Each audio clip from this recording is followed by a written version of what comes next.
Billy Mayer dan Sam Jas menjelaskan beberapa hal penting tentang cara komunikasi antar pelajaran di planet Era dalam Contact Reports.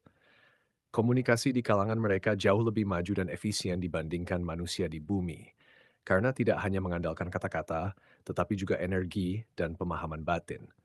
Berikut penjabaran deskriptif informatifnya.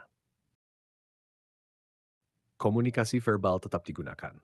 Walaupun sangat maju secara spiritual dan mental, bangsa pelajaran masih menggunakan komunikasi verbal seperti manusia bumi, terutama dalam interaksi santai, pengajaran, dan komunikasi sosial sehari-hari. Bahasa mereka sangat terstruktur, logis, dan tidak ambigu. Bahasa yang digunakan Semjas kepada Billy Meyer telah diterjemahkan ke bahasa Jerman menggunakan alat translasi universal di beamship-nya.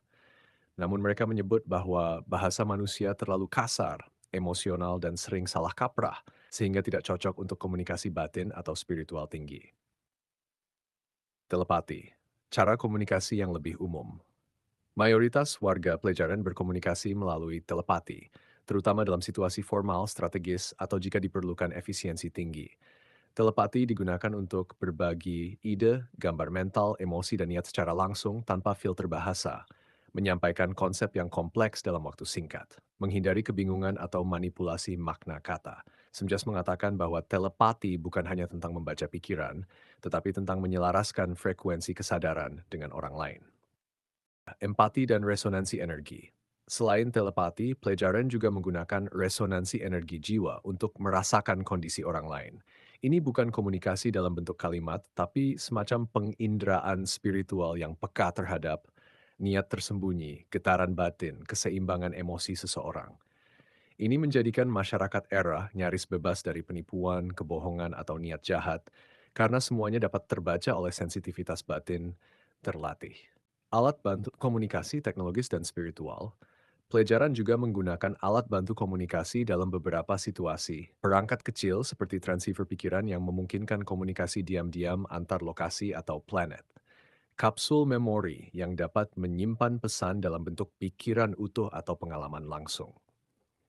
Media kristal yang menyimpan informasi dalam bentuk citra holografik atau vibrasi energi dapat diakses oleh orang yang selaras secara spiritual. Etika komunikasi. Karena kesadaran mereka sangat tinggi, komunikasi antar pelajaran berdasarkan prinsip universal seperti tidak boleh memanipulasi kehendak orang lain, tidak boleh membaca pikiran tanpa izin, invasif. Komunikasi bertujuan untuk kebaikan bersama, bukan dominasi ego. Mereka meyakini bahwa kata-kata yang tidak seimbang dapat merusak frekuensi, maka berbicara pun harus dilakukan dengan niat murni dan kontrol diri penuh. Kesimpulan, masyarakat era menggunakan kombinasi komunikasi verbal, telepati, resonansi energi, dan alat bantu canggih untuk berkomunikasi. Tujuan komunikasi bagi mereka bukan hanya bertukar informasi, tetapi menyelaraskan kesadaran antar makhluk hidup.